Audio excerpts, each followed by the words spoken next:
जादुई जहाज का गांव। बूढ़ी सीता सवेरे सवेरे अपने जहाज गांव के आंगन में धान पसार रही होती है। तभी पड़ोसन बिंदिया कहती है, क्या बात है सीता काकी, आज तो बड़े सवेरे सवेरे इतना सारा धान धोकर पसार दिया। तभी राकेश कंधे पर कुदाल लिए बाहर निकलते हुए कहता है, अरे बिंदिया, तुमको पता नहीं है क्या, सीता काकी बड़ी फुर्तीली हैं, अभी से फंगुए की तैयारी में जुट गई हैं। हाँ, क्यों काकी, मुझे भी मालपुआ पूरी खिलाओगी? अरे काहे नहीं खिलाऊंगी बिटवा, राम जी की दया से अब तो हमारे गरीब गांव के भाग्य बदल गए हैं। अब के बरस तो मैं पूरे गांव को बायना बांटूंगी। हाँ। राकेश कुदाल लिए खेत की डगर चल देता है। गांव की महिलाएं घरेलू काम धंधे में लग जाती हैं। किसान खेतों में फसलों की कटाई में जुटे थे। अरे गजोधर काका, मुखिया जी, इस बार तो हम किसानों की मेहनत सफल हो गई। कितनी ऊंची पैदावार हुई है। सच में प्रकाश, इस जहाज गांव की धरती तो सोना उगल रही है। इस बार तो हम लोग साल भर भी बिना खेती बाड़ी किए घर में बैठकर खाएंगे तो भी अनाज खत्म नहीं होगा। सारे किसान खुशी खुशी कटनी करने लगते हैं। तभी एकदम से मौसम खराब हो जाता है और गांव के निवासियों को आसमान में एक हवाई जहाज आते दिखता है, जिससे सब चिंतित हो जाते हैं। हे भगवान, लगता है बाहर वालों को हमारे जादुई जहाज गांव की भनक लग गई है। हमारे गांव का भविष्य खतरे में है मुखिया जी, अब क्या होगा? आखिरकार जीते जागते इंसानों के जादुई जहाज गांव में बसे इस खुशहाल आबाद गांव के पीछे का पूरा रहस्य क्या है? क्यों गांव के निवासी धरती छोड़कर इस जहाज के अंदर बस गए हैं? कैसी रही होगी इस गांव की दुर्दशा? तो चलिए देखते हैं कहानी के पिछले भाग में। जहां पंचकुला गांव के गरीब किसानों का समुदाय कड़ी धूप में बैलों के जोड़े से बंजर जमीन जोत रहे हैं। मेरे देश की धरती सोना उगले उगले हीरे मोती, मेरे देश की धरती, मेरे देश की धरती। ओ अरे क्यों रे राकेश, यहाँ नंगे पांव अंगार भरी जमीन जोतना हम किसानों को भारी पड़ रहा है और तू गीत गा रहा है। अरे काका, आज से सावन भादों का दिन चढ़ गया है और आप तो जानते हैं हम गरीब किसानों के लिए बारिश के मौसम का महत्व कितना होता है। जब तक जमीन न भीगे बीज नहीं बो सकते हैं। अरे हमारे मगर पंचकुला गांव की धरती में साल भर में ज्यादातर तो बारिश ही होती है। फसलें खराब होती हैं सो अलग, माल जाल भी भीगते हैं और मड़ई भी उजड़ जाती है। हमारा तो सारा जीवन मिट्टी और फूस के मकान में ही कट गया। पता नहीं कब सरकार की नजर हमारे गांव पर पड़ेगी। जुताई करके सारे किसान खेतों में बैठकर बारिश का इंतजार करते हैं, मगर महीनों तक बरसात नहीं होती, जिससे सब चिंता में आ जाते हैं और इसीलिए पंचायत की बैठक होती है। जयराम जी की मुखिया जी। हाँ राकेश, क्यों, क्या मसला है? मुखिया जी, आप तो देख ही रहे हैं, अब के बरस गांव की धरती पर बरसात की एक बूंद नहीं पड़ी, तो हम सोच रहे थे गंगा नदी के बांध को खोल दें ताकि खेती बाड़ी के लिए पानी मिल जाएगा। मगर राकेश, तुमको पता है जहां वो बांध है वहां बरसों से वो विशाल हवाई जहाज है, जिसके चलते नदी का संतुलन स्थिर बना है। मगर मुखिया जी, ये हवाई जहाज का खतरा तो हो गया है। एक जमाना था जब वो काम लायक था, अब नहीं रहा। अगर मौसम रहते खेती नहीं हुई तो हमारा पूरा गांव दाने दाने को तरसेगा, तो सोच लीजिएगा। राकेश की बातों में पूरा गांव सहमति जताता है। सब मिलकर खटारा जहाज को नदी के पास से किनारे लगा देते हैं। एक वक्त में जहां तमाम किसान कड़ी धूप में छांव पाने के लिए अक्सर उस जहाज में विश्राम करते थे, आज सबके दिलों में कुड़कुड़ाहट पैदा हो जाती है। चलो जल्दी से बांध खोलो। राकेश, अभी रुक जाओ, बांध मत खोलो। आसमान का रुख देखकर ऐसा लग रहा है कि आज घनघोर बारिश होगी। कहीं ऐसा ना हो कि बांध खोलने के बाद एकदम से इंद्र देवता बरस पड़े तो पूरे गांव में तबाही आ जाएगी। अरे काकी, तुमको बड़ा मौसम की खबर है, जैसे कि मौसम विभाग में काम करती हो। अरे कोई बरसात नहीं आने वाली है और प्रतीक्षा करना व्यर्थ है। राकेश बांध खोल देता है, जिससे खेतों तक पानी पहुंच जाता है। मगर रातों रात जोरदार बारिश से पूरे गांव में सैलाब आ जाता है। सबके घर तिनकों की जैसे नष्ट हो जाते हैं। पूरे गांव में पानी भर जाता है। माँ, पिताजी, मुझको बचाओ। मैं डूब रही हूँ। अजी कुछ करो, इमली मेरी बिटिया, मैं आ रही हूँ। राजू, चिंकी बेटा, इस लकड़ी के तख्त पर बैठ जाओ और किसी तरह उस जहाज के पास पहुंच जाना। सरला, तुम भी जाओ, बहाव बहुत तेज है। नहीं जी, मैं आपको छोड़कर नहीं जाऊंगी। मेरी चिंता मत करो सरला, जाओ। पूरा गांव अपनी अपनी जान बचाकर उसी जहाज के अंदर भर जाते हैं जहां दुख, कष्ट, खून, पसीना और रोना था। कहा था मैंने राकेश रुक जा, देख लिया प्रकृति का कहर, पूरा गांव तबाह हो गया। अब इस कटारे जहाज में कैसे जीवन काटेंगे हम इस कड़ाके की ठंड में। ये जहाज हमारे पूरे गांव की संख्या का भार ज्यादा देर नहीं सह पाएगा, ये भी टूट जाएगा। ये सुनकर भुवन, जो कि पेशे से बढ़ई था, वो कहता है, काकी चिंता मत करो, सवेरा होते ही मैं इस जहाज को ठीक कर दूंगा। आज की रात काटनी है बस। सवेरा होता आसमान से बादल छट जाते हैं और सारे किसान जंगल में लकड़ी काटने आते हैं। अरे ये देवदार का पेड़ है, इसकी लकड़ी सबसे मजबूत होती है, इसी को काटो। जैसे ही सब मिलकर पेड़ पर प्रहार करते हैं तभी तने से खून आने लगता है। ठहरो, मुझे मत काटो, क्या तुम नहीं जानते कि पेड़ों में प्राण होता है? अरे क्षमा कीजिए वृक्षदेव, किंतु हमारा गांव बेघर हो गया है, इसलिए हमें लकड़ी की जरूरत है। भला हो अगर तुम सब उस सूखे निर्जीव पेड़ को काट लो तो। सब लोग सूखे पेड़ को काटकर जहाज में लाते हैं और मरम्मत करते हैं। अब जहाज रहने के लिए तैयार है। अरे आसरा तो मिल गया, मगर बिना जमीन के भरण पोषण कैसे होगा? इस जहाज के अंदर जमीन, आसमान, हवा, बयार, पेड़ पौधे, प्रकृति, ये थोड़ी ना होगी भुवन। तभी एक सुनहरी रोशनी जहाज पर पड़ती है और देखते देखते खटारा जहाज हीरे की तरह चमचमाने लगता है। पूरा गांव एक साथ जहाज के अंदर आते हैं, जहां सुंदर सुंदर घर बने थे। हरे भरे पेड़ पर चिड़िया चहचहा रही थीं। खेती के लिए उपजाऊ जमीन थी, पीने के लिए जल और जीवन था, जिसे देखकर सब आश्चर्यचकित हो जाते हैं। ये तो चमत्कार है, इस जहाज के अंदर तो आबाद जादुई गांव बसा हुआ है। देखो सब लोग। और इस जादुई जहाज के गांव में हमारे खेलने के लिए कितना बड़ा मैदान भी है। और तो और हम किसानों के लिए जमीन भी है। ईश्वर का धन्यवाद करो, उसने दुख पड़ने पर भी हम गरीब गांव वालों की सुध ली है। सब कोई इस चमत्कार के लिए ईश्वर का आभार जताते हैं और जादुई जहाज गांव में फिर से जीवन की शुरुआत करते हैं।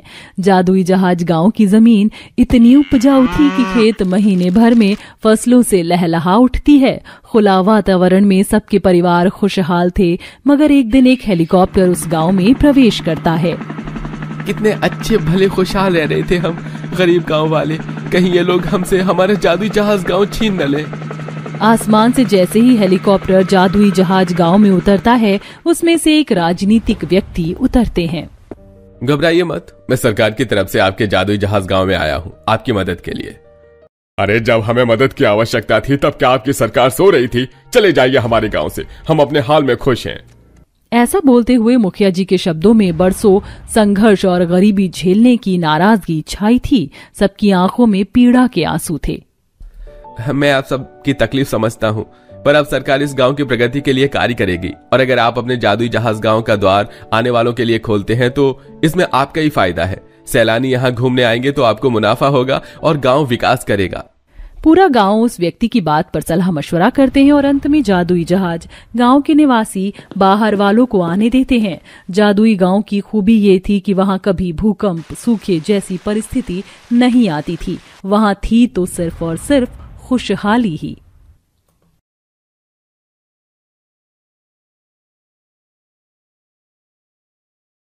हेलो गाइस, मैं हूँ आपकी अपनी निधि।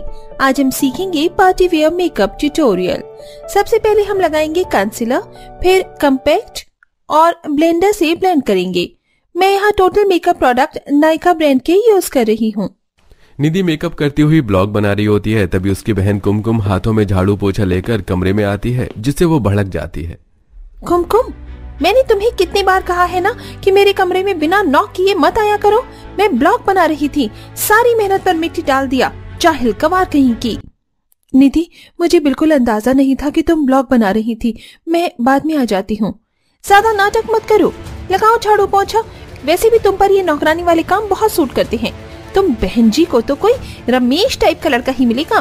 मैं तो खूबसूरत हूँ, कोई अमीर ज्यादा लड़का चुनकर शादी करूंगी, जो शादी के बाद मेरे नखरे उठाएगा। कहने को तो निधि और कुमकुम सगी बहनें थीं, लेकिन दोनों के स्वभाव में जमीन आसमान जितना अंतर था। निधि घमंडी मिजाज वाली थी, उसे मॉडर्न बन के रहना और मेकअप करना बहुत पसंद है, जबकि कुमकुम सादगी पसंद लड़की थी। अजी आ गए आप, क्या हुआ, बात बनी कि नहीं? यशोदा, भगवान की दया से बात तो बन गई। दोनों बेटियों का रिश्ता एक ही खानदान के 2 भाइयों से लगा है, मगर एक दुविधा है। दोनों परिवार ऊपर नीचे रहते हैं। ऊपर तो अच्छा खासा नया मकान बनवाया है, मगर नीचे वाला तो कच्चे मकान में गरीब भाई का परिवार रहता है पुश्तों से। तो आयुष के साथ हमारी कुमकुम की जोड़ी अच्छी रहेगी। ये सुनते ही निधि भड़कते हुए कहती है, वाह पिताजी, मेरी गरीब बहन के लिए अमीर और मेरे लिए इस गरीब लल्लू को चुना है। मुझको ये रिश्ता मंजूर नहीं है, मुझे आयुष पसंद है। पर निधि, आयुष को हमने तेरी बड़ी बहन के लिए चुना है। कोई बात नहीं माँ, अगर निधि को आयुष पसंद है तो आप उसकी शादी आयुष से कर दो। निधि की खुशी में ही मेरी खुशी है। ओवर एक्टिंग की दुकान कहीं की, जब देखो दिखावा करती है। निधि के लिए कुमकुम अपना रिश्ता बलिदान कर देती है। देखते देखते शादी की तैयारी शुरू हो जाती है। निधि, कुमकुम, ये लो बेटी, तुम दोनों के लिए 10,000 रुपए। इनमें अपने लिए श्रृंगार का सामान खरीद लेना।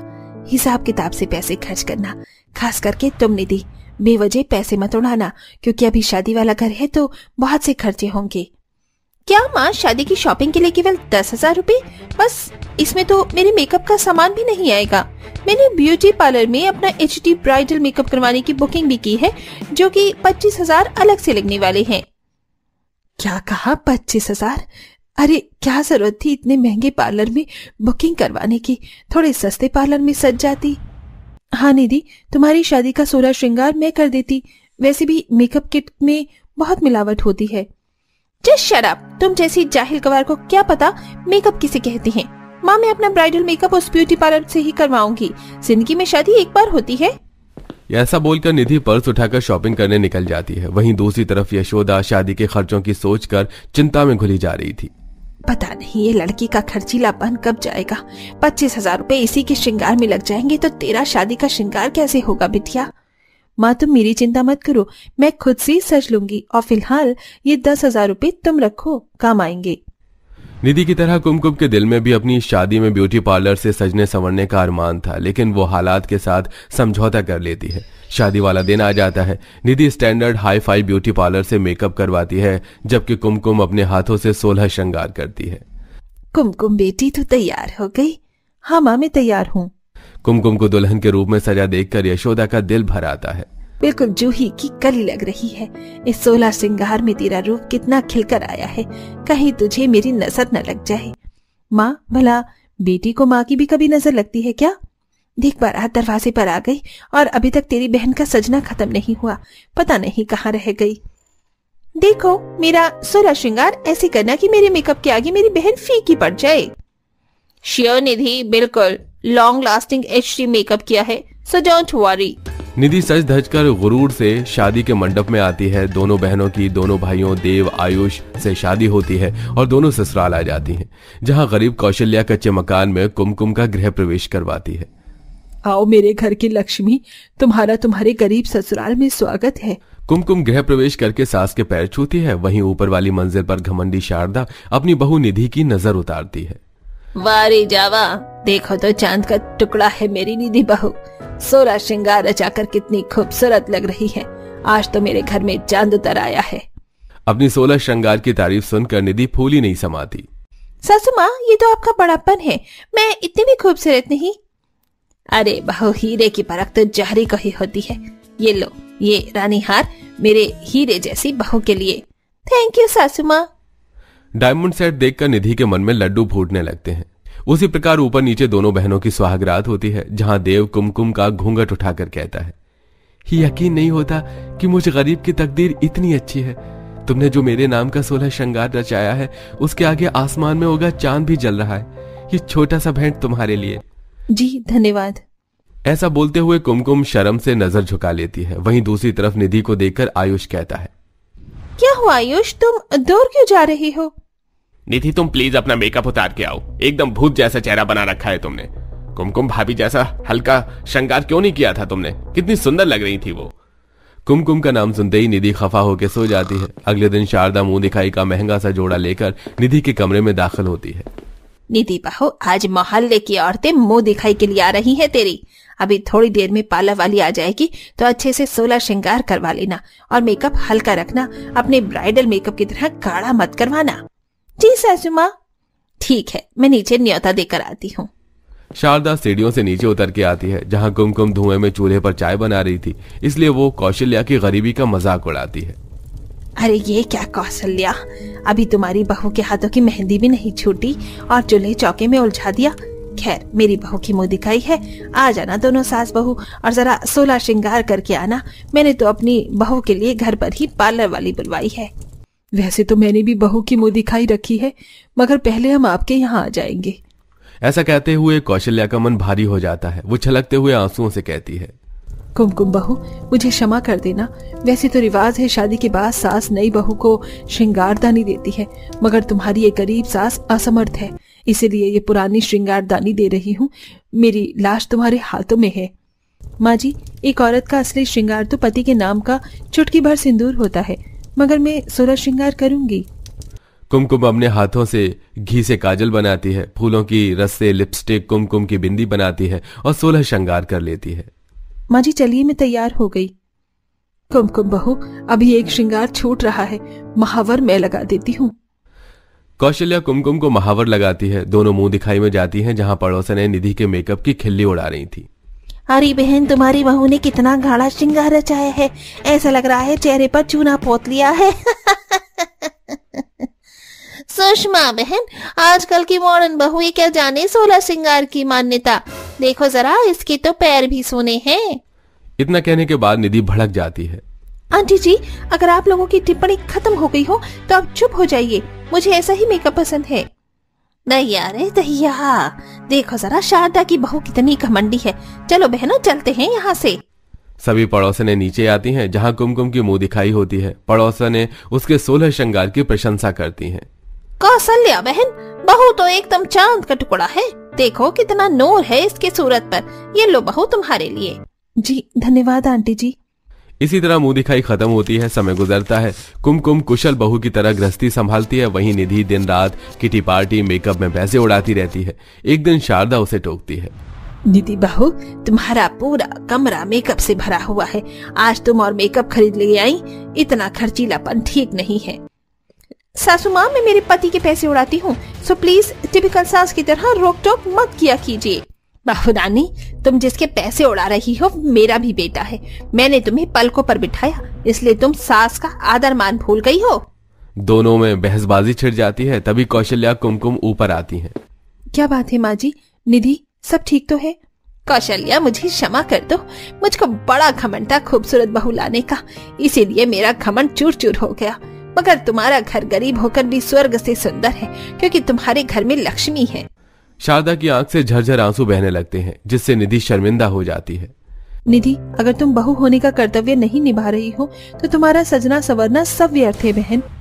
अंत में निधि अपने बर्ताव के लिए माफी मांगती है। उसके दिल से कुमकुम के लिए भी भरी खटास खत्म हो जाती है और दोनों खुशी खुशी रहने लगती हैं।